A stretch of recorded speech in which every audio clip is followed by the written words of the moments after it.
Sveiki, gerbimi statybos inžinieriai. Čia šiandien vyksta vairavimo įgūdžių tobulinimas slidžiose dangose. Statybos inžinieriai daug laiko praleidžia vykdami į objektus, net kai kurie yra įsirengę ofisus savo automobiliuose. Tai šiandien ir tą savaitę vyksta vairavimo tobulinimas slidžiose dangose.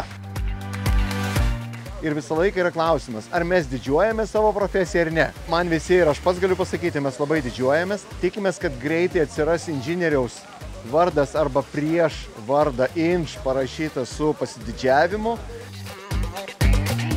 Džiaugiuosi, kad Lietuvos statybos inžinierių sąjungos Panevėžio bendruomenė mūsų kvietė į tokią puikią šventę ir tokių nuostabių orų. Linkiu būti saugiais vairuotojais visiems statybos inžinieriams.